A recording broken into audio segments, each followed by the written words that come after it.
ਸਤਿ ਸ਼੍ਰੀ ਅਕਾਲ, ਨਮਸਕਾਰ ਤੇ ਆਦਾਬ। मैं हाँ हरजिंद कौर मांगट ਤੇ ਤੁਸੀਂ ਦੇਖ ਰਹੇ ਹੋ ਵਿੰਡੋਜ਼ ਟੀਵੀ। ਸਵਾਗਤ ਹੈ ਜੀ ਸਾਰਿਆਂ ਦਾ। ਬੁਲੇਟਿਨ ਦੀ ਸ਼ੁਰੂਆਤ ਕਰਦੇ ਹਾਂ ਜੀ ਤੇ ਪੰਜਾਬ ਤੋਂ ਸਾਡੇ ਸਹਿਯੋਗੀ ਗੁਰਕਬਾਲ ਸਾਡੇ ਨਾਲ ਜੁੜ ਚੁੱਕੇ ਨੇ ਜੀ ਵੀਡੀਓ ਕਾਲ ਰਾਹੀਂ ਤੇ ਕਰਦੇ ਹਾਂ ਸਵਾਗਤ। ਗੁਰਕਬਾਲ ਜੀ, ਸਤਿ ਸ਼੍ਰੀ ਅਕਾਲ ਜੀ। ਸਤਿ ਸ਼੍ਰੀ ਅਕਾਲ ਹਰਜਿੰਦ ਤੇ ਸਤਿ ਸ਼੍ਰੀ ਅਕਾਲ ਉਹਨਾਂ ਦਰਸ਼ਕਾਂ ਨੂੰ ਜੋ ਲਗਾਤਾਰ ਸਾਡੇ ਨਾਲ ਜੁੜਦੇ ਆ ਜੀ ਜੀ ਬਰਾੜ ਜੀ, ਪੰਜਾਬ ਦੀ ਸਿਆਸਤ ਪੂਰੀ ਤਰ੍ਹਾਂ ਭਖੀ ਹੋਈ ਹੈ ਤੇ ਤੁਸੀਂ ਲਗਾਤਾਰ ਫੀਲਡ ਵਰਕ ਦਾ ਹਿੱਸਾ ਬਣੇ ਹੋਏ ਹੋ ਤੇ ਵੱਖ-ਵੱਖ ਥਾਵਾਂ ਦੇ ਉੱਤੇ ਜਾ ਕੇ ਵੱਖ-ਵੱਖ ਜ਼ਿਲ੍ਹਿਆਂ ਦੇ ਵਿੱਚ ਜਾ ਕੇ ਤੁਸੀਂ ਲੋਕਾਂ ਦੀ ਰਾਏ ਜਾਣੀਆਂ ਨੇ, ਉਮੀਦਵਾਰਾਂ ਦੀ ਰਾਏ ਜਾਣੀਆਂ ਨੇ। ਸੋ ਕੁਝ ਸਾਨੂੰ ਦੱਸ ਸਕਦੇ ਹੋ ਕਿ ਕਿਹੋ ਜਿਹਾ ਮਾਹੌਲ ਹੈ ਇਸ ਸਮੇਂ ਪੰਜਾਬ ਦਾ? ਕਿਹੜੀ ਪਾਰਟੀ ਨੂੰ ਲੋਕ ਜ਼ਿਆਦਾ ਪਿਆਰ ਕਰ ਰਹੇ ਨੇ ਜਾਂ ਸੋਚ ਰਹੇ ਨੇ ਕਿ ਇਸ ਪਾਰਟੀ ਨੂੰ ਅਸੀਂ ਵੋਟ ਪਾਉਣੀ ਆ, ਤੇ ਕਿਹੜੀਆਂ ਪਾਰਟੀਆਂ ਜਿਹੜੀਆਂ ਹੈਗੀਆਂ ਨੇ ਜਿਨ੍ਹਾਂ ਨੇ ਚੋਣ ਮੈਨੀਫੈਸਟੋ ਵਧੀਆ ਬਣਾਏ ਨੇ ਤੇ ਲੋਕੀ ਸੋਚਦੇ ਨੇ ਕਿ ਹਾਂ ਅਸੀਂ ਇਸ ਪਾਰਟੀ ਨੂੰ ਮੌਕਾ ਦਈਏ? ਦੇਖੋ ਹਰਜਿੰਦ, ਇਸ ਵਾਰ ਜਿਹੜੀ ਸਥਿਤੀ ਬੜੀ ਕੰਪਲੀਕੇਟਡ ਆ। ਇਸ ਵਾਰ ਦੇ ਜਿਹੜੇ ਹਾਲਾਤ ਨੇ ਉਹ ਪਿਛਲੇ ਸਾਲਾਂ ਤੋਂ ਜਿਸ ਤਰ੍ਹਾਂ ਦੇ ਰਾਜਨੀਤਿਕ ਹਾਲਾਤ ਹੁੰਦੇ ਆ, ਜੋ ਚੋਣਾਂ ਦੇ ਦੌਰਾਨ ਜਿਸ ਤਰ੍ਹਾਂ ਦੀਆਂ ਪ੍ਰਸਥਿਤੀਆਂ ਹੁੰਦੀਆਂ, ਉਹਨਾਂ ਪ੍ਰਸਥਿਤੀਆਂ ਤੋਂ ਬਿਲਕੁਲ ਵੱਖ ਨਜ਼ਰ ਆ ਰਹੇ ਆ। ਕਿਉਂਕਿ ਜੇ ਆਮ ਲੋਕਾਂ ਦੀ ਗੱਲ ਕਰੀਏ ਤਾਂ ਆਮ ਲੋਕ ਆਪਣੇ ਢਿੱਡ ਦੀ ਰਾਏ ਨੂੰ ਕੈਮਰੇ ਅੱਗੇ ਰੱਖਣ ਤੋਂ ਕਿਤੇ ਨਾ ਕਿਤੇ ਕੰਨੀ ਕਤਰਾ ਰਹੇ ਨੇ। ਪਰ ਇੰਨੀ ਗੱਲ ਜ਼ਰੂਰ ਹੈ ਕਿ ਜੋ ਲੋਕ ਨੇ ਉਹ ਸਿਸਟਮ ਤੋਂ ਫਰਸਟ੍ਰੇਟ ਨੇ। ਪਿਛਲੇ 70-72 ਸਾਲਾਂ ਤੋਂ ਜਿਸ ਤਰੀਕੇ ਦੀਆਂ ਤਰੱਕੀਆਂ ਪੰਜਾਬ ਨੇ ਕੀਤੀਆਂ, ਉਹ ਚਾਹੇ ਨਸ਼ੇ ਨੂੰ ਲੈ ਕੇ ਹੋਵੇ ਜਾਂ ਹੋਰ ਤਰ੍ਹਾਂ ਦੇ ਜਿਹੜੇ ਵੱਖ-ਵੱਖ ਮਾਫੀਏ ਪੰਜਾਬ ਦੇ ਵਿੱਚ ਚੱਲ ਰਹੇ ਆ, ਉਹਨਾਂ ਮਾਫੀਆ ਨੂੰ ਲੈ ਕੇ ਹੋਵੇ, ਉਹਦੇ ਤੇ ਲੋਕ ਕਟਾਸ ਕਰਦੇ ਨਜ਼ਰ ਆਉਂਦੇ ਆ। ਲੋਕ ਸਿੱਧੇ ਤੌਰ ਤੇ ਸਾਫ਼ ਤੌਰ ਤੇ ਇਹ ਕਹਿੰਦੇ ਆ ਕਿ ਸਾਨੂੰ ਐਜੂਕੇਸ਼ਨ ਚਾਹੀਦੀ ਹੈ, ਸਾਨੂੰ ਹੈਲਥ ਸਿਸਟਮ ਚਾਹੀਦਾ, ਸਾਨੂੰ ਇਨਫਰਾਸਟ੍ਰਕਚਰ ਚਾਹੀਦਾ, ਸਾਨੂੰ ਜਿਹੜੀ ਰਿਸ਼ਵਤਖੋਰੀ ਤੋਂ ਨਿਜਾਤ ਚਾਹੀਦੀ ਹੈ। ਤੇ ਨਾਲ ਹੀ ਨਾਲ ਜਦੋਂ ਅਗਲੀ ਗੱਲ ਕਰਦੇ ਆ ਨੌਜਵਾਨਾਂ ਦੀ, ਤਾਂ ਨੌਜਵਾਨ ਸਿੱਧੇ ਤੌਰ ਤੇ ਕਹਿੰਦੇ ਆ ਕਿ ਸਾਨੂੰ ਮੁਫਤ ਕੁਝ ਵੀ ਨਹੀਂ ਚਾਹੀਦਾ, ਸਾਨੂੰ ਰੁਜ਼ਗਾਰ ਚਾਹੀਦਾ। ਜਿਹੜੀਆਂ ਸਰਕਾਰਾਂ ਇਸ ਟਾਈਮ, ਜਿਹੜੀਆਂ ਪਾਰਟੀਆਂ ਇਸ ਸਮੇਂ ਰੁਜ਼ਗਾਰ ਦੀਆਂ ਗੱਲਾਂ ਕਰ ਰਹੀਆਂ ਨੇ, ਜਿਹੜੀਆਂ ਪਾਰਟੀਆਂ ਇਸ ਟਾਈਮ ਲੋਕਾਂ ਨੂੰ ਇਨਫਰਾਸਟ੍ਰਕਚਰ ਦੇਣ ਦੀਆਂ ਗੱਲਾਂ ਕਰ ਰਹੀਆਂ ਨੇ, ਜਿਹੜੀਆਂ ਪਾਰਟੀਆਂ ਸਿੱਖਿਆ ਦੀ ਗੱਲ ਕਰ ਰਹੀ ਹੈ, ਉਸੇ ਨੂੰ ਹੀ ਜਿਹੜਾ ਇਹ ਸਰਕਾਰ ਦੇ ਵਿੱਚ ਆਉਣ ਦਾ ਮੌਕਾ ਮਿਲੇਗਾ। ਇਸ ਤਰ੍ਹਾਂ ਦਾ ਮਨ ਲੋਕਾਂ ਨੇ ਬਣਾਇਆ ਹੋਇਆ।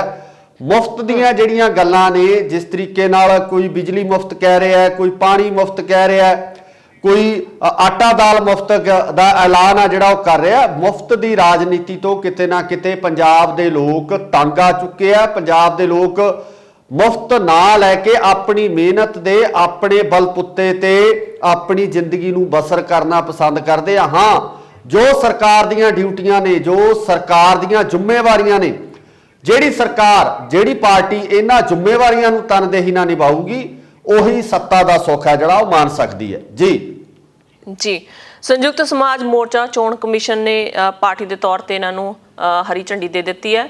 ਸੋ ਸੰਯੁਕਤ ਸਮਾਜ ਮੋਰਚਾ ਵੀ ਹੁਣ ਲਾਈਨ ਦੇ ਵਿੱਚ ਖੜ ਗਿਆ ਜੀ ਤੇ ਨਾਲ ਹੀ ਪਾਰਟੀ ਦੇ ਵਿੱਚ ਬਹੁਤ ਸਾਰੀਆਂ ਜਿਹੜੀਆਂ ਗੱਲਾਂ ਬਾਤਾਂ ਹੋ ਰਹੀਆਂ ਨੇ ਕਿ ਕਿਸਾਨਾਂ ਦੀ ਜਿਹੜੀ ਪਾਰਟੀ ਆ ਇਹ ਸੰਯੁਕਤ ਕਿਸਾਨ ਮੋਰਚੇ ਦੀ ਪਾਰਟੀ ਹੈ। ਸੋ ਇਹਨਾਂ ਵੱਲੋਂ ਵੀ ਪੂਰਾ ਜ਼ੋਰ ਲਗਾਇਆ ਜਾ ਰਿਹਾ ਕਿ ਕਿਸਾਨਾਂ ਨੂੰ ਜਿਹੜੀ ਵੋਟ ਆ ਉਹ ਦਿੱਤੀ ਜਾਵੇ ਤੇ ਨਾਲ ਹੀ ਚੋਣਾਂ ਦੇ ਵਿੱਚ ਇਹਨਾਂ ਦੀ ਜਿੱਤ ਪੱਕੀ ਬਣਾਈ ਜਾਵੇ।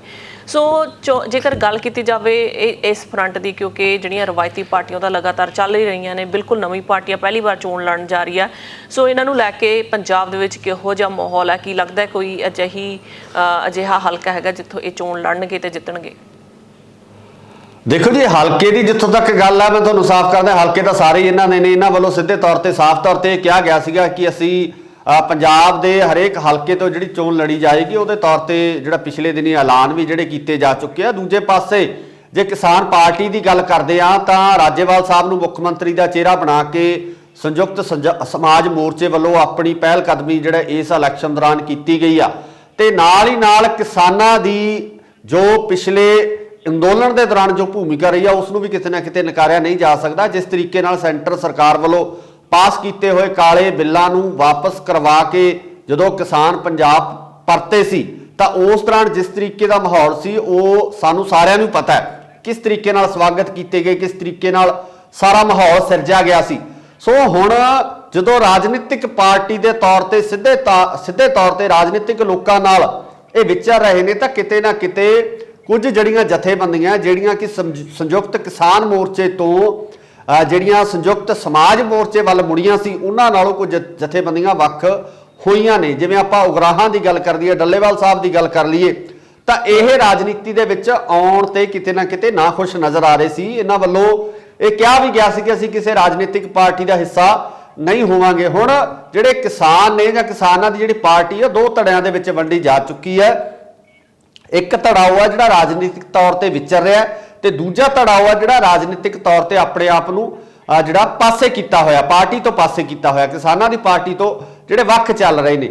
ਹੁਣ ਇੱਥੇ ਜਿਹੜੇ ਪੰਜਾਬ ਦੇ ਲੋਕਾਂ ਦੇ ਹਾਲਾਤ ਆ ਉਹਨਾਂ ਦੀ ਸਮਝ ਦੇ ਵਿੱਚ ਇਹ ਨਹੀਂ ਆ ਰਿਹਾ ਕਿ ਉਹ ਆਖਰ ਹੈ ਕਿਹਨਾਂ ਨਾਲ, ਕੀ ਉਹ ਸੰਯੁਕਤ ਕਿਸਾਨ ਮੋਰਚੇ ਨਾਲ ਖੜਨਗੇ ਜਾਂ ਉਹ ਸੰਯੁਕਤ ਸਮਾਜ ਮੋਰਚੇ ਨਾਲ ਖੜਨਗੇ। ਇਹ ਕਿਤੇ ਨਾ ਕਿਤੇ ਜਿਹੜਾ ਕਨਫਿਊਜ਼ਨ ਹੈ ਇਹ ਲਗਾਤਾਰ ਕ੍ਰੀਏਟ ਹੋ ਰਿਹਾ ਆਮ ਲੋਕਾਂ ਦੇ ਵਿੱਚ। ਆਮ ਲੋਕ ਇਸ ਚੀਜ਼ ਬਾਰੇ ਜਿਹੜਾ ਫੈਸਲਾ ਕਰਨ ਦੇ ਵਿੱਚ ਹਜੇ ਤੱਕ ਮੈਨੂੰ ਲੱਗਦਾ ਪ੍ਰਪੱਖ ਨਹੀਂ ਹੋ ਪਾਏ ਆ, ਫੈਸਲਾ ਨਹੀਂ ਲੈ ਪਾ ਰਹੇ ਆ ਕਿ ਕਿਹਨਾਂ ਵੱਲ ਉਹਨਾਂ ਨੇ ਜਾਣਾ। ਪਰ ਜਿਸ ਤਰੀਕੇ ਨਾਲ ਕਿਸਾਨਾਂ ਦਾ ਜਿਹੜਾ ਭੂਮਿਕਾ ਰਹੀ ਹੈ ਪਿਛਲੇ ਅੰਦੋਲਨ ਦੇ ਵਿੱਚ, ਉਸ ਤਰੀਕੇ ਨਾਲ ਜੇ ਆਮ ਪਿੰਡਾਂ ਦੀ ਗੱਲ ਕਰੀਏ ਤਾਂ ਲੀਡਰਾਂ ਨੂੰ, ਜਿਹੜੀਆਂ ਰਵਾਇਤੀ ਪਾਰਟੀਆਂ ਦੇ ਜਿਹੜੇ ਲੀਡਰ ਆ ਉਹਨਾਂ ਨੂੰ ਲਗਾਤਾਰ ਜਿਹੜੇ ਸਵਾਲ ਆ ਉਹ ਕਿਸਾਨਾਂ ਵੱਲੋਂ ਕੀਤੇ ਜਾ ਰਹੇ। ਜੀ ਬਰਾੜ ਸਾਹਿਬ, ਡਾਕਟਰ ਸਵੈ ਮਾਨ ਦੀ ਜੇਕਰ ਗੱਲ ਕੀਤੀ ਜਾਵੇ ਤਾਂ ਲਗਾਤਾਰ ਕਿਸਾਨੀ ਸੰਘਰਸ਼ ਦਾ ਹਿੱਸਾ ਬਣੇ ਹੋਏ ਸਨ। ਲਗਾਤਾਰ ਕਿਸਾਨਾਂ ਦੀਆਂ ਸਮੱਸਿਆਵਾਂ ਜਾਂ ਲੋਕਾਂ ਦੀਆਂ ਸਮੱਸਿਆਵਾਂ ਜਾਂ ਕਹਿ ਲਓ ਸਿਹਤ ਸੰਬੰਧੀ ਸਮੱਸਿਆਵਾਂ ਸੁਣ ਰਹੇ ਸਨ। ਉਹਨਾਂ ਵੱਲੋਂ ਕਾਫੀ ਜ਼ੋਰਾਂ ਸ਼ੋਰਾਂ ਨਾਲ ਪ੍ਰਚਾਰ ਕੀਤਾ ਗਿਆ ਸੀ ਕਿ ਕਿਸਾਨਾਂ ਦੀ ਪਾਰਟੀ ਨੂੰ ਅੱਗੇ ਲੈ ਕੇ ਆਓ, ਕਿਸਾਨਾਂ ਨੂੰ ਚੋਣਾਂ ਦੇ ਵਿੱਚ ਲੈ ਕੇ ਆਓ ਤਾਂ ਪੰਜਾਬ ਦਾ ਕੁਝ ਬਣੇ। ਪਰ ਹੁਣ ਸਵੈ ਮਾਨ ਜਿਹੜੇ ਹੈਗੇ ਨੇ ਕੁਝ ਜ਼ਿਆਦਾ ਕਿਸਾਨੀ ਪਾਰਟੀ ਬਾਰੇ ਬੋਲਦੇ ਨਹੀਂ ਲੱਗਦੇ ਆ।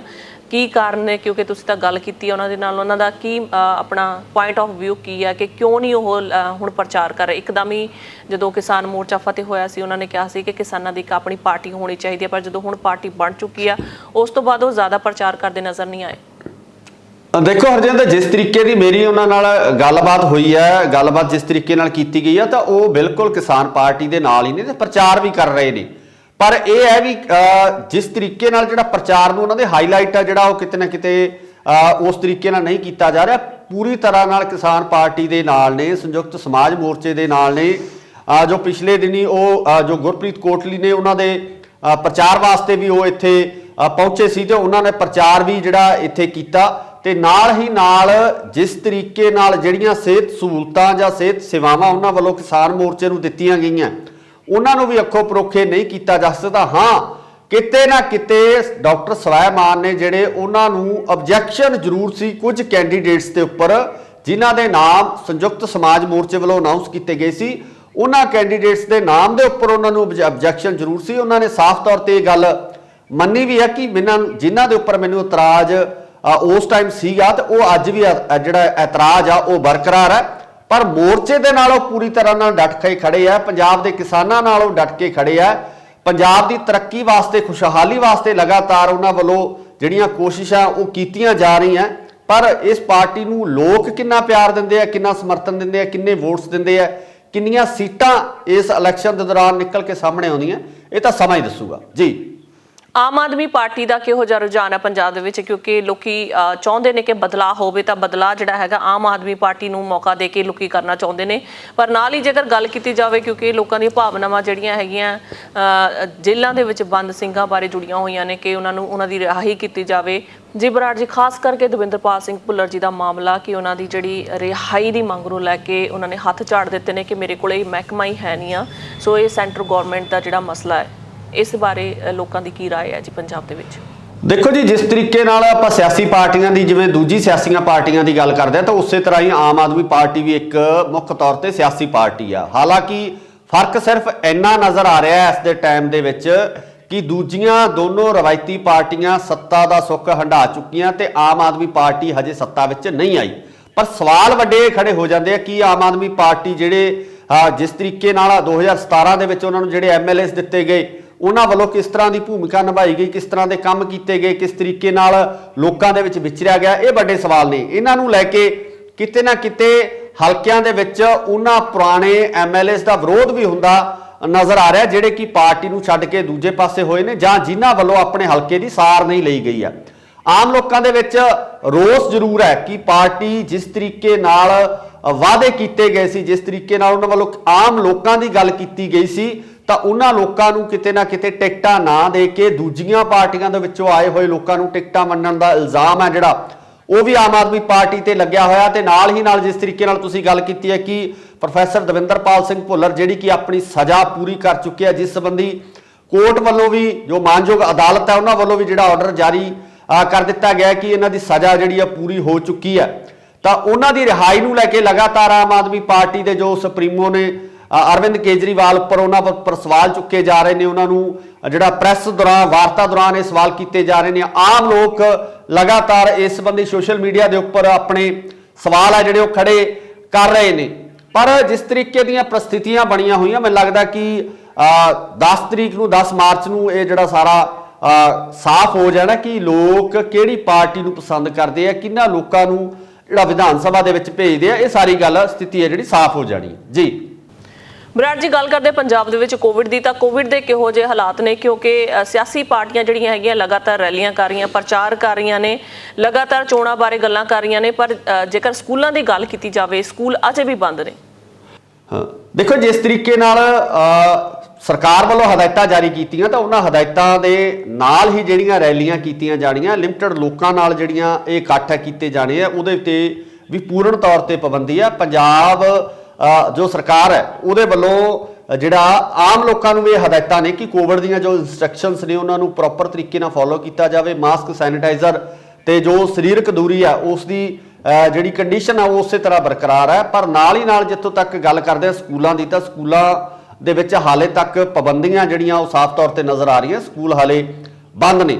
ਸੋ ਇਸ ਚੀਜ਼ ਦੇ ਉੱਪਰ ਲਗਾਤਾਰ ਆਮ ਲੋਕਾਂ ਵੱਲੋਂ ਸਵਾਲ ਵੀ ਚੁੱਕੇ ਜਾ ਰਹੇ ਨੇ ਕਿ ਆਖਰ ਜੇਕਰ ਸਿਆਸੀ ਲੋਕ ਰੈਲੀਆਂ ਕਰ ਸਕਦੇ ਆ, ਜੇਕਰ ਸਕੂਲਾਂ ਦੇ ਵਿੱਚ ਵੋਟਿੰਗ ਹੋ ਸਕਦੀ ਹੈ, ਤਾਂ ਫਿਰ ਸਕੂਲਾਂ ਦੇ ਵਿੱਚ ਕਲਾਸਾਂ ਕਿਉਂ ਨਹੀਂ ਲੱਗ ਸਕਦੀਆਂ? ਇਹਦੇ ਉੱਪਰ ਵੀ ਸਵਾਲ ਆ ਜਿਹੜੇ ਲਗਾਤਾਰ ਖੜੇ ਕੀਤੇ ਜਾ ਰਹੇ ਆ ਜੀ।